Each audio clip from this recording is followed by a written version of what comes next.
I'm an unwanted child. The little girl is only 5 years old. Being abandoned by both parents was quite a shock for her, and her eyes held no light. She is the child of my husband and his mistress, whom he left with me after our 10-year marriage. My husband disappeared without a trace, and there has been no communication. Somehow, I felt sorry for the child and decided to live together for a while. As we spent time together, we gradually grew close. Before I knew it, I loved her like my own daughter. Strangely, mysterious events began happening around me. I was born with a heart condition, and since getting married, I've been a full-time homemaker. I'm 38 years old, and my husband Michael is 40. Initially, we both strongly desired to have children and underwent infertility treatments.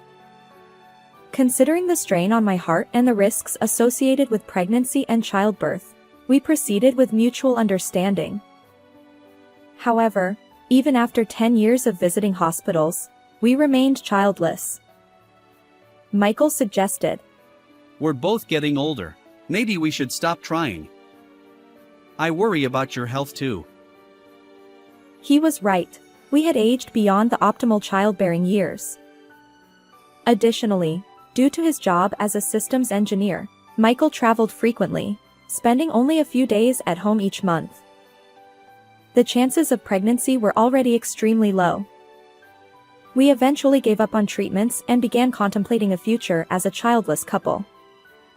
But as we resigned ourselves to this reality, a shadow fell over our marriage.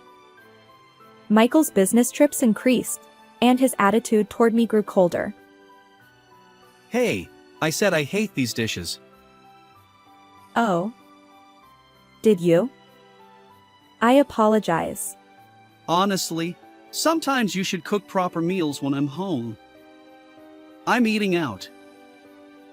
He'd toss his meal into the trash right in front of me. Initially, I thought it was just work stress, but his consistently irritable behavior wore me down. "You can't even have kids." He'd say whenever something went wrong. Perhaps he simply wanted to belittle me for any reason. He knew those words hurt me the most. Eventually, I found myself relieved on the days when Michael didn't come home. One day, amidst those melancholic days, an event occurred that would dramatically alter my life. Who? I wondered as I returned from shopping, finding an unfamiliar girl waiting alone inside our home. I'm Emma. She introduced herself matter-of-factly, neither crying nor smiling, simply awaiting my next words. So, Emma. Why are you here? I asked, bewildered. In stark contrast to my confusion, Emma calmly replied, Dad told me to start living here today. Her unwavering composure somehow put me at ease. Who's Dad? Michael. Is it this person? Pointing to a photo of my husband and me displayed in our home, she confirmed his identity. Dad left a letter, Emma said, gesturing toward the table. I looked and found a note he'd left behind. It lacked any detailed explanation, containing only the words, "Please take care of her for a while." Utterly baffled, I tried contacting Michael, but he remained unreachable. Upon closer inspection, I noticed most of his belongings were gone from the house. I gradually began to understand the situation and, at the same time, turned pale. Do you know where Daddy went? I don't know. He disappeared with Mom. I'm an unwanted child. The mention of the mom caused me to collapse. He had an affair behind my back, and this child is the secret child of my husband and his mistress. In that moment of realization, everything went dark. How old are you? I'm 5 years old. Hearing her words, a mix of embarrassment and laughter welled up within me. If Emma is 5, then Michael must have been having an affair for at least 5 years. How could I have been so oblivious for such a long time? Perhaps his recent change in attitude, like suggesting we stop infertility treatments after 10 years, wasn't about concern for my health but rather his growing aversion to our relationship. Are you okay? Seeing me fall silent, Emma seemed worried and spoke up. I'm sorry. It's okay. My name is Olivia. Nice to meet you. I couldn't keep lamenting in front of a 5-year-old, so I made an effort to act cheerfully. As I looked at her, I noticed that Emma didn't have any belongings with her. The only clue to her identity was a photo of her and her mother tucked into her pocket. She told me her mother's name, pointing to the woman in the photo. This person is Mommy. Could this woman be my husband's mistress, the one who abandoned Emma and ran away with him? While it might be typical to consult the appropriate authorities to determine the mistress's identity and seek child protection, even knowing this, I found myself torn about whether I should abandon little Emma right in front of me. Abandoned by her biological parents and abruptly brought to a stranger's home, how would she feel if she were sent somewhere else again? Think of it as taking care of Michael's child. After much deliberation, I reluctantly convinced myself. And so began the strange coexistence of Michael's secret child. Olivia, the bath is ready. I made sure the water is warm enough. Thank you. Emma, you're amazing. You've already learned that too. Initially, she only answered when asked, but as we lived together, we gradually grew close. Emma was exceptionally bright and quickly picked up everyday tasks, even assisting me. Olivia, you should buy this. Why? Just a feeling. I think something good might happen. Living with Emma, I often received these small pieces of advice. Without any apparent reason, she would whisper suggestions like, Do it this way. or, Try that. strangely, whenever I followed her advice, things worked out well. I don't know why, but maybe she has a mysterious ability to see the future, I thought. Initially, it was out of sympathy, but after 6 months, I couldn't imagine life without her. Despite no blood connection, I had come to think of Emma as my own daughter. Just at that moment, a divorce certificate with my husband's signature arrived. When I saw it, I felt no particular emotion. I had no attachment to a man who had an affair, fathered a child, and then abandoned that child. I promptly began the necessary procedures to settle things with Michael. I don't care about the divorce, but I'll definitely claim alimony from both of you, I resolved. First, I attempted to identify the mistress's identity. Checking my husband's family register, I found Emma's name and the mistress's name listed under the acknowledgement section. What does this mean? However, I discovered an unexpected truth. Faced with Michael's selfishness and malice, I felt that ordinary retribution wouldn't suffice. I decided to thoroughly corner my husband. Olivia, you know. Just then, as if perfectly timed, Emma offered me some advice. About a month later, my husband suddenly returned home. It had been several months since we last saw each other, and he looked utterly disheveled. His complexion was pale, his beard and hair unkempt, and it seemed he hadn't changed clothes in a while. Maybe you should take a bath first? I suggested. But my husband's response was far from grateful. He shouted, Where's my daughter? Give her back. Why are you here? And why the attitude? Normally, I wouldn't even let you inside the house. Enough! Give me my child. She's mine. Ever since she disappeared, nothing but misfortune has befallen me. Before he could finish, he clamped his mouth shut. Interesting choice of words. What does your misfortune have to do with Emma? He stammered. Well, you see. Is this misfortune related to Mom's parents' company going bankrupt, or your affair being exposed to another woman, or perhaps a personal illness? I pressed. As I confronted him, Michael's eyes widened, and he froze. You've had 3 other relationships besides me, haven't you? I know all about them, I declared. I had thoroughly investigated my husband, revealing his actions. According to the family register I checked a month ago, Emma's mother had already passed away. The woman Emma called Mommy was deceased, and the one she referred to as a mom had vanished along with Michael. I successfully enlisted the help of a private investigator and met with Emma's mother's brother. You met this woman during a business trip. This person is the first mistress, Sophia, and Emma's biological mother. Sophia's brother explained that he hadn't known anything about Sophia's life before her tragic accident 6 months ago because they lived apart.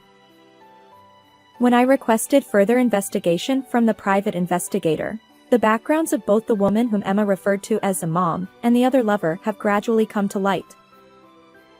Emma used to call the woman who disappeared with you Mom. Such a tasteless way to address her.